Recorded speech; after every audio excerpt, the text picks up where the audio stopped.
Salut les amis, je m'appelle Stéphanie. J'ai une question pour vous. Promettez d'être honnête, hein?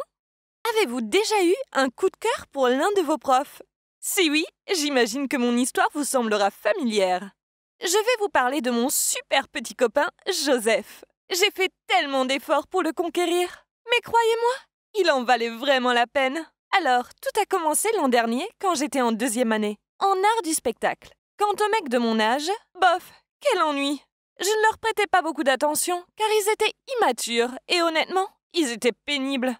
À choisir entre sortir avec un abruti immature ou être célibataire pour toujours, il n'y avait aucun doute. Un jour, j'étais chez ma meilleure amie Sandra. On est amis depuis toujours.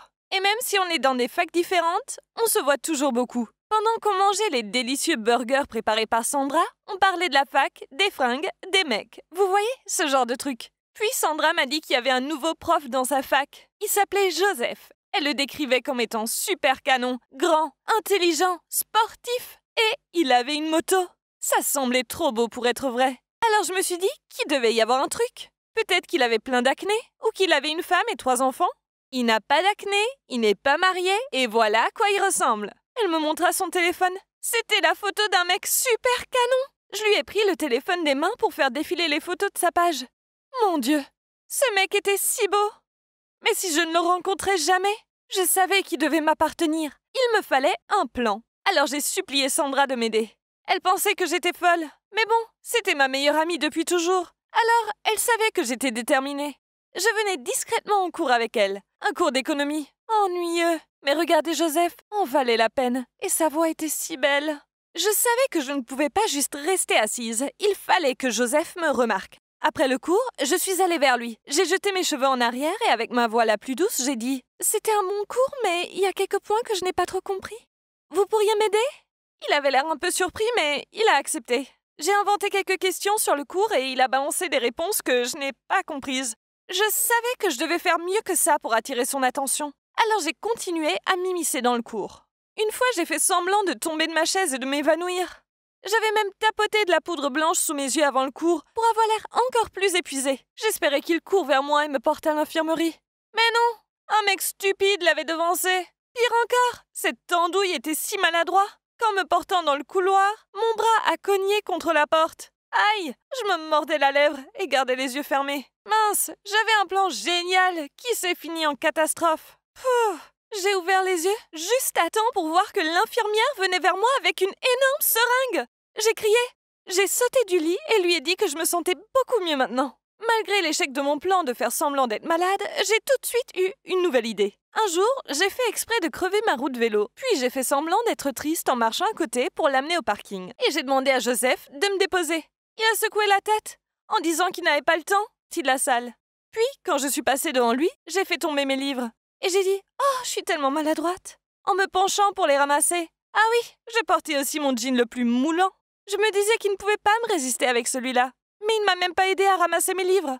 Au lieu de ça, il a toussé pour s'éclaircir la voix et a dit « Tu peux te dépêcher, s'il te plaît? C'est la pause déj et j'ai rien mangé depuis ce matin. » Typique. J'étais là, toute sexy, et il ne pensait qu'à son estomac. Je n'allais pas abandonner si vite. Je n'avais pas assisté à tous ces cours ennuyeux d'économie pour rien. Alors, grâce à mon enquête sur ses réseaux sociaux, je savais que l'anniversaire de Joseph approchait. Le jour de son anniversaire, j'avais cours avec lui. Si c'est pas le destin. Alors je lui ai apporté un gâteau et toute la classe lui a chanté joyeux anniversaire. Puis j'ai annoncé que j'avais une surprise spéciale pour son anniversaire et j'ai chanté Someone You Love de Lewis Capaldi. Toute la classe criait et m'encourageait, mais il avait les yeux baissés sur son bureau. Ok, ça devenait frustrant. Que devais-je faire pour attirer son attention? Mince à la fin, j'avais déjà tout tenté. Ce vendredi, une des amies de fac de Sandra faisait une fête. Alors j'y suis allée aussi. Je me suis assise dans un coin et me plaignais auprès de Sandra que ça n'allait nulle part avec Joseph. Je ne comprenais pas. Tout ce que je faisais semblait ne pas l'intéresser. J'ai râlé. « Sandra, je devrais continuer de le draguer? Il ne m'a même pas regardé. Il est tellement dur, tu vois. Un peu comme une vieille botte. En fait, un caillou a plus de personnalité que lui. » Puis Sandra m'a fait un signe, mais je continuais. Et peut-être qu'il est gay, ou un truc comme ça. Enfin, tu vois, il a pas l'air intéressé par les filles. C'est là que Sandra m'a tapé le bras, et quand j'ai levé les yeux, j'étais sous le choc. Joseph était là, à me regarder. J'étais pétrifiée de choc. Puis il a secoué la tête et est parti en vitesse. Sans même réfléchir, je me suis levée. lui ai couru après et me suis excusée. Il m'a ignorée et monté sur sa moto. Alors je suis montée derrière et refusé de descendre. S'il vous plaît, je ne pensais pas à ce que j'ai dit. Écoutez-moi, s'il vous plaît, le suppliai-je. Au final, il m'a donné un casque et m'a dit de l'enfiler. J'étais vraiment excitée. J'avais voulu monter sur sa moto depuis que j'avais vu une photo de lui dessus. Oh my God! Maintenant, ça arrivait vraiment. Ok, ce n'était pas ce que j'imaginais, mais c'était quand même génial. Et je me suis assurée de me serrer fort contre lui. Simplement pour une question de sécurité, bien sûr. Après 10 minutes, il s'est arrêté dans une rue déserte. Je pensais qu'il allait me crier dessus, mais au lieu de ça, il s'est retourné et m'a souri. Waouh! Sans les sourcils froncés, il était encore plus canon. Alors tu disais quoi sur moi tout à l'heure? Demanda-t-il. Rien, c'est un malentendu.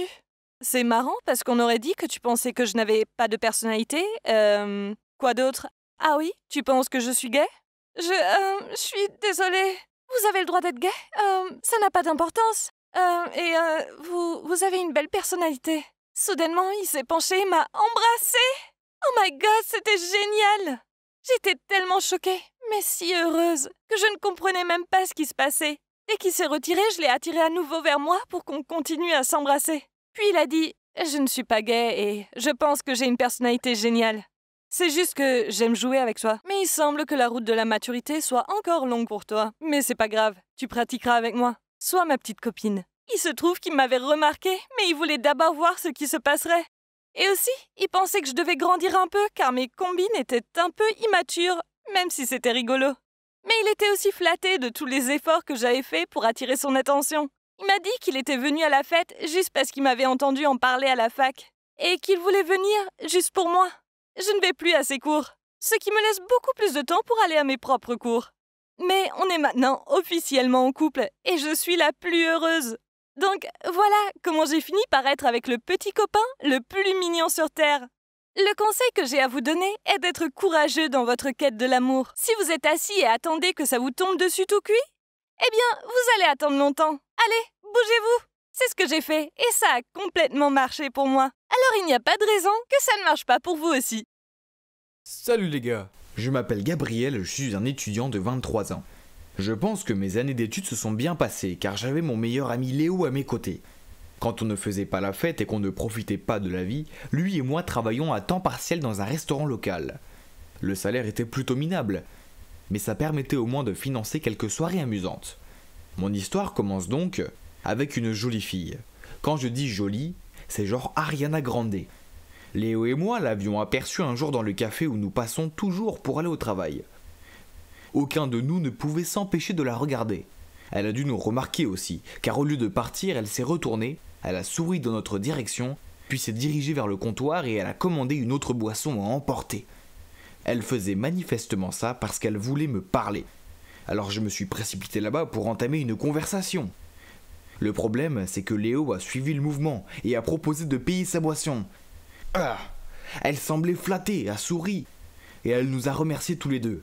J'étais sur le point de lui demander son numéro, mais elle s'est précipitée en disant « Je dois y aller, il y a mon père qui est là. » C'était une telle déception. Tout ce que je savais d'elle, c'était qu'elle était la fille la plus sexy du monde et qu'elle s'appelait Emma. Enfin, c'était le nom écrit sur sa tasse à emporter. Se sentant un peu dégonflés, Léo et moi sommes retournés à notre table, mais en passant devant la table où elle était assise, nous avons vu un téléphone. J'ai supposé que ce fut le sien, et qu'elle l'avait laissé là.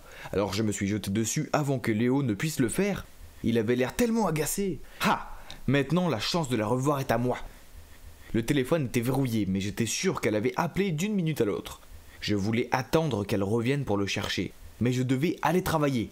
J'ai gardé le téléphone dans la poche de mon tablier pendant tout mon service. Vous savez, juste au cas où elle m'appellerait. Et aussi pour que Léo ne mette pas la main dessus et essaye de me voler ma copine. Pendant notre pause, je me suis assis avec Léo et on a regardé le téléphone un moment. Oui, je sais, il était verrouillé, donc il n'y avait pas grand chose à voir. Cependant, même sur l'écran de verrouillage, on pouvait voir la photo d'une fille brune. Pourquoi aurait-elle une autre fille en fond d'écran? Ça pourrait être sa petite amie ou quelque chose comme ça.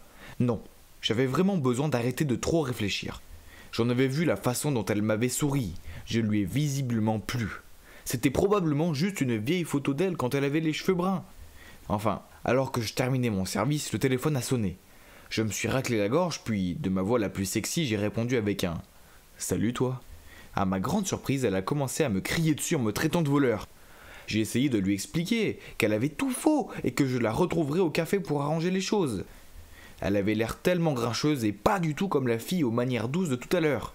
Mais bon, j'aurais aussi agi comme un fou si j'avais perdu mon téléphone. Après la garde, Léo et moi sommes retournés au café, et alors que nous nous approchions de l'endroit, j'ai sorti mon téléphone et appelé le numéro de tout à l'heure pour demander où elle attendait. Mais j'ai vu un grand type raccrocher son téléphone à la place. J'étais terrifié. Alors j'ai poussé le téléphone de Emma vers Léo et lui ai dit d'aller le rendre. Il n'était au courant de rien et s'est empressé de l'attraper et de courir. Mais il a été arrêté par ce type devant le café. Il a demandé « Tu n'es pas celui qui a volé mon téléphone ?» Léo était perplexe et m'a regardé cherchant de l'aide. Et nous avons juste marmonné que ce n'était pas le cas et que c'était le téléphone d'une jolie fille et qu'elle l'avait laissé derrière elle. Et que nous pensions trouver un moyen de lui rendre. Alors l'homme a dit « Non, ce n'est pas le téléphone d'une jolie fille, ne faites pas les malins !» Nous avions regardé les caméras de surveillance et nous avons vu que c'est vous qui l'aviez pris. C'était le bordel! Donc vous me dites que non seulement nous ne pourrions pas revoir la fille de nos rêves, mais en plus on est mêlé à cette histoire de vol! Putain, ça craint! Les choses ont empiré quand ce grand type immobilisa Léo. Heureusement, une femme s'est approchée de lui et a dit « C'est bon, Tim, nous pouvons régler cela. Il n'avait pas tort de toute façon, je suis une jolie fille. Je vais m'en occuper. » Puis, elle lui a fait signe d'aller attendre dans la voiture et de nous laisser tous les trois seuls. Elle nous dit qu'elle s'appelle Lina et que le type à l'air effrayant était son petit frère. Elle nous a laissé une chance d'expliquer ce qui s'était passé. Puis, elle nous a raconté ce que l'on voyait sur les caméras de surveillance. À la fin, nous avons compris ce qui s'était réellement passé. Pendant que nous parlions à Emma au comptoir, Lina et son frère ont dû rentrer et s'asseoir à la table où se trouvait Emma. Puis ils ont rapidement changé d'avis et changé de table. Mais Lina a laissé son téléphone là par erreur. Une fois que cette fille, Lina, a compris que c'était un malentendu, elle a continué à entortiller ses cheveux, et je suis sûr de l'avoir vue me faire un clin d'œil. Est-ce qu'elle nous draguait ? Je veux dire, elle était plutôt mignonne, mais elle est sûrement plus âgée que nous, environ 30 ans. Puis elle a dit « Alors que diriez-vous d'aller traîner un jour ? Comme je le vois, vous me devez au moins un café. » Était-elle sérieuse ? Je ne pouvais pas sortir avec elle. Je me sentais pas à l'aise à l'idée de sortir avec une fille aussi plus âgée que moi. Et qu'en est-il d'Emma ? C'est tout ce que j'avais en tête pour le moment. Je veux dire, je pourrais toujours dire à mon frère que vous avez vraiment volé mon téléphone, dit-elle en souriant. Elle plaisantait ou était-elle sérieuse ? Je ne savais pas et je n'allais pas prendre le risque. Alors, j'ai bafouillé. Bien sûr, un café, ce serait bien. Nous avons échangé nos numéros de téléphone avec elle.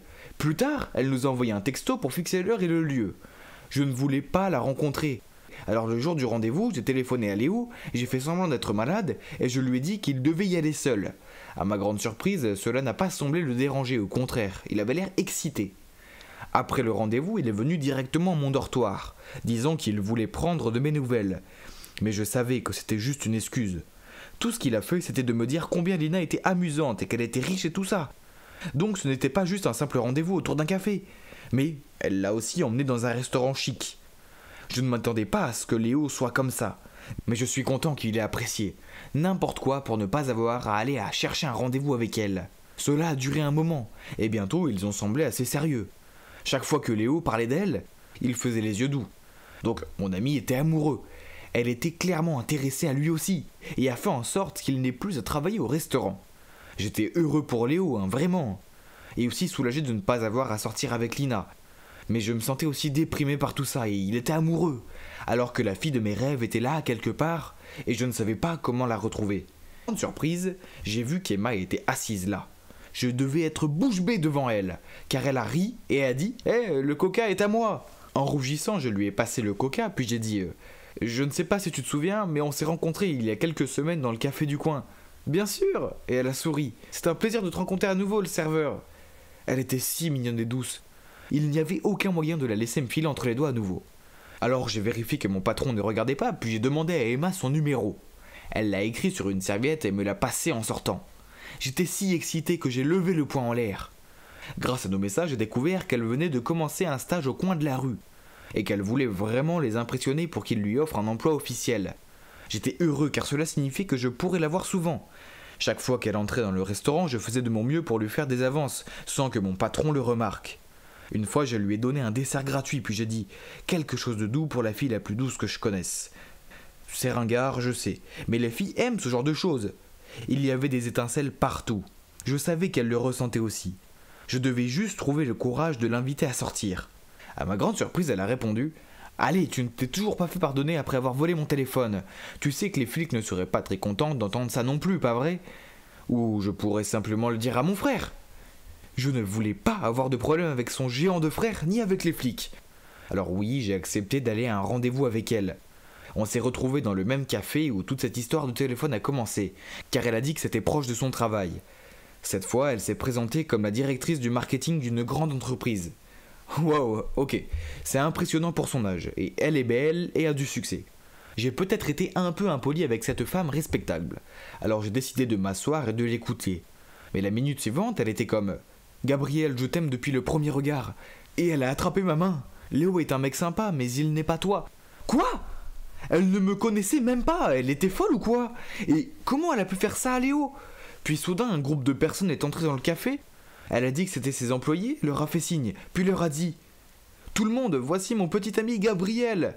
Je lui ai lancé un regard noir, mais je n'avais pas d'autre choix que de saluer maladroitement tout le monde, pour en finir le plus vite possible.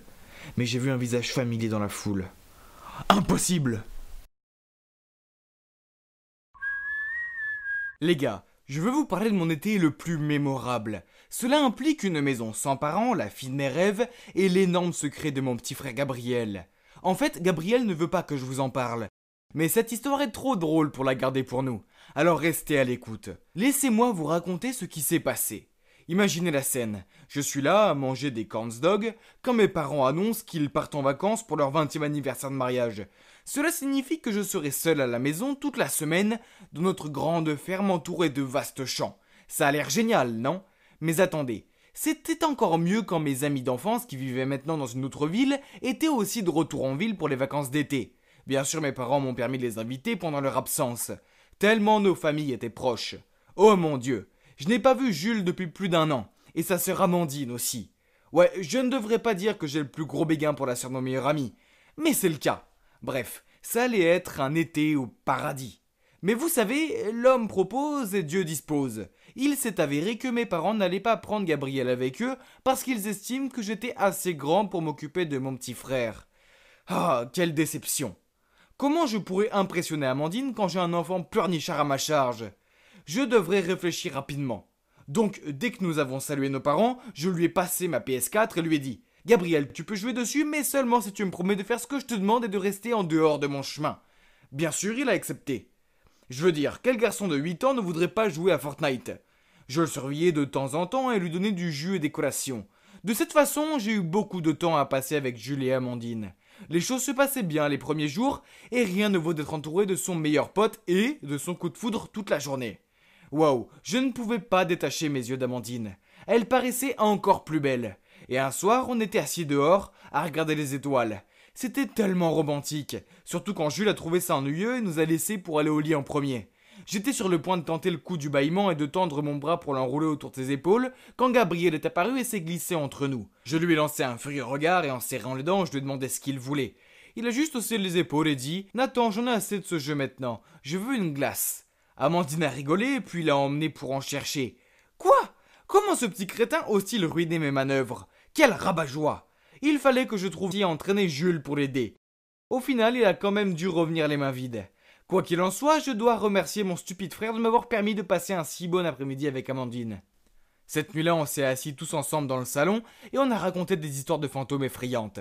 J'espérais qu'Amandine flipperait tellement qu'elle se blottirait contre moi pour se protéger. Alors je leur ai parlé de la maison vide en haut de la route, qui était aussi la propriété de notre famille. Mes grands-parents y vivaient, mais elle était abandonnée depuis plus de 40 ans. Il y avait beaucoup de rumeurs sur le fait qu'elle était hantée. Un fermier a dit qu'il avait vu une femme fantôme près de la fenêtre, mais qu'elle s'était volatilisée. Et quelques d'autres ont affirmé avoir vu une silhouette effrayante sortir de la maison et les poursuivre. Amandine a gloussé puis a dit « Oh effrayant, on devrait aller voir. » Quoi ? Ce n'était pas ce que j'avais en tête. En fait, elle ne semblait pas du tout effrayée.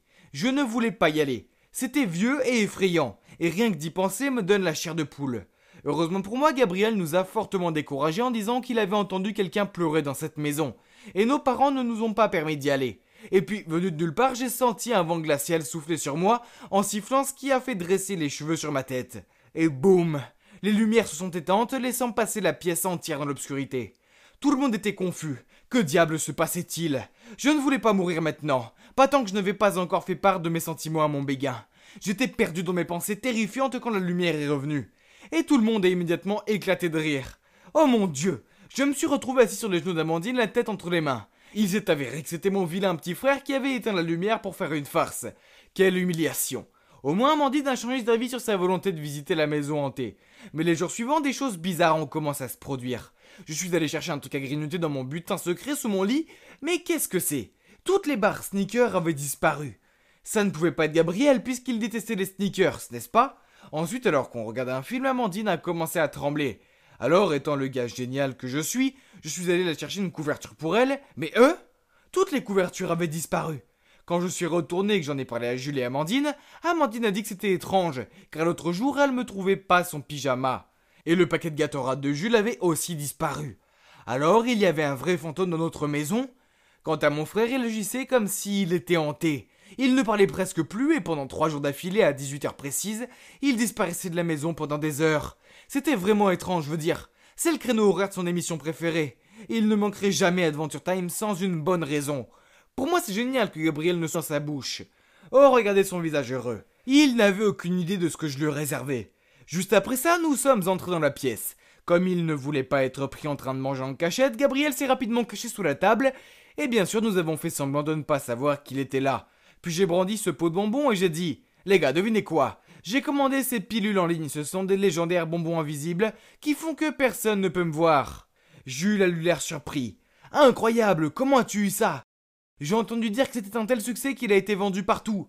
Puis Amandine m'a demandé combien de temps on pouvait disparaître si on mangeait ces bonbons.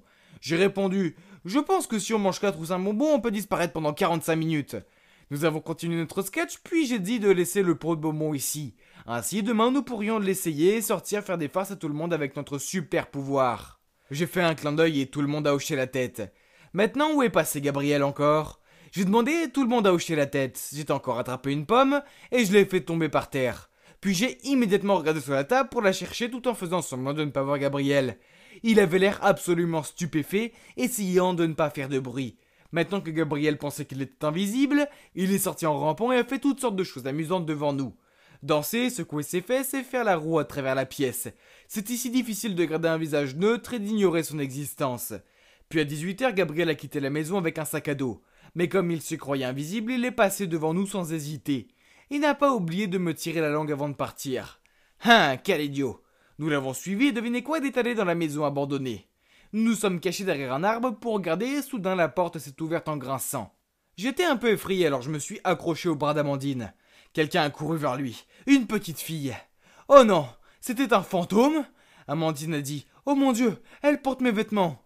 J'ai regardé de plus près et j'ai réalisé qu'elle n'était pas un fantôme mais en fait une vraie petite fille. Gabriel a donc caché cette petite fille dans notre maison abandonnée. Et c'est pour cela qu'il nous répétait encore et encore de ne pas venir ici. Comme Gabriel pensait qu'il était invisible, il a continué à courir autour d'elle en disant « Tu ne peux pas me voir, n'est-ce pas ?» Il avait l'air si drôle alors que la petite fille était totalement désorientée pour comprendre quoi que ce soit. Et c'est à ce moment-là que nous avons fait éruption en criant « On t'a eu !» Bien, bien, bien. Regardez qui est le grand gars qui cache sa petite amie ici. J'ai sorti le sac à dos de Gabriel qui était rempli de barres de sneakers et d'autres objets manquants. Gabriel était choqué et bafouillé. Ce n'est pas ce que tu penses. La petite fille a fondu en larmes et a dit « Je m'appelle Zara, je me suis perdu et Gabriel m'a aidé. » Gabriel a dit qu'il avait rencontré Zara un jour dans le champ de maïs. Elle était seule et avait faim, alors il l'a emmenée ici et s'était occupé d'elle. Il n'a pas osé nous dire parce qu'il avait peur qu'on se moque de lui. Oh, je ne pensais pas que mon petit frère, habituellement stupide, était capable de faire de si bonnes choses. Alors je l'ai pris dans mes bras et j'ai dit « Je n'en veux à personne, Gabriel, tu as fait ce qu'il fallait et Zara, tu seras en sécurité ici. Emmène-la chez nous et j'appellerai quelqu'un pour l'aider. » Heureusement, la police a déclaré qu'elle recherchait également un enfant disparu. Et le lendemain, Zara a retrouvé ses parents. Il s'est avéré qu'elle se trouvait dans une gare bondée lorsqu'elle s'est perdue. Confuse, elle a suivi un homme portant le même chemise que son père, et c'est ainsi qu'elle s'est perdue dans nos champs. Oui, mon frère est un peu agaçant parfois, mais c'est un bon garçon avec un bon cœur. Depuis, on s'est rapprochés et j'ai utilisé mes économies pour récompenser mon frère avec une console à lui tout seul. Quant à moi et Amandine, disons que notre relation est toujours dans la zone d'amis pour l'instant. Mais Jules a peut-être remarqué quelque chose et il ne semble pas s'y opposer. Alors laissez-moi un peu de temps et souhaitez-moi bonne chance. Je suis qui je suis. mais t'es juste trop égoïste pour l'accepter. Et aussi, tu aimes la personne que tu as créée dans ton fantasme, pas moi. Donc je pense qu'on devrait en finir ici. C'est pour le mieux. Alors, c'est moi là, ouais, la fille qui pleurniche. Et le garçon, c'est Édouard, l'amour de ma vie. Je savais que ça arriverait. C'était écrit dans mon horoscope, et celui d'Édouard. C'était écrit dans les étoiles. Comme c'était injuste. Tout a commencé par une journée normale et ensoleillée. J'ai commencé ma journée comme je le faisais toujours, en lisant mon horoscope. Mes yeux se sont écarquillés quand j'ai vu ce qu'il disait. Aujourd'hui, vos chemins vont se croiser avec votre âme sœur. Oh, ça y est, j'allais enfin rencontrer mon prince charmant. J'étais tellement contente que j'ai pris le chemin de l'école en sautillant. Ah, et au fait, je suis un soleil taureau et une lune poisson.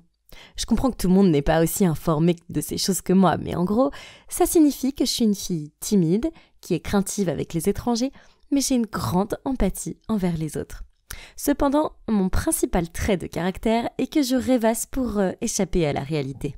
Le problème avec le fait d'être une rêveuse, c'est que les autres me disent constamment que je devrais être plus forte, plus effrontée, plus insolente.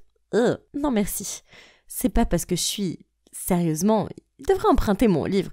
Tout ce que vous devez savoir sur votre signe astrologique et le consulter. Ou aller trouver un lion. Je fais tellement confiance à mes horoscopes que je vis ma vie en fonction d'eux. En fait, les horoscopes m'ont sauvé la vie plus d'une fois. Par exemple, il y a eu ce jour où j'ai refusé d'aller en classe à tout prix parce que mon horoscope du jour disait « Vous pourriez être victime d'un accident au travail ou à l'école, alors faites attention ». Et vous ne croirez pas ce qui s'est passé en cours de sciences. Un de mes camarades de classe a renversé de l'acide partout. Heureusement, personne n'a été blessé. Mais quand même, Dieu merci, je n'étais pas là. Les horoscopes sont très importants pour moi. Mais aussi mon amour pour les séries coréennes. Surtout les séries romantiques. Ah, j'adore. J'imagine toujours toutes sortes de situations mignonnes dans lesquelles je trouverai l'amour de ma vie, qui soit aussi beau, aussi drôle et aussi attentionné que les hommes principaux des séries dramatiques. Et c'est pourquoi aucun homme que j'ai vu n'a jamais répondu à mes attentes. Mais mon horoscope disait que ça allait arriver. Alors j'étais catégorique. Je me demandais à quoi il ressemblerait et quel serait son signe astrologique. Il devait sûrement être Cancer, n'est-ce pas ? On se rencontrerait par hasard, on tomberait amoureux, on surmonterait toutes sortes de difficultés ensemble et on vivrait heureux pour toujours. Ah oui, c'était tellement exaltant. Je rêvassais près de mon casier quand j'ai entendu des filles chuchoter à propos d'un nouveau garçon nommé Édouard. Curieuse, je me suis faufilée dans la foule et... Oh mon Dieu, ce gars avait un visage d'un Adonis grec. Est-ce qu'il pourrait être mon prince ? Il n'y avait qu'une seule façon d'en être sûre. Je devais découvrir son signe astrologique. Mais, comme je l'ai dit, je suis une fille timide. Alors, je n'allais pas m'approcher de lui et lui demander sa date de naissance, parce qu'il m'aurait prise pour une faux folle.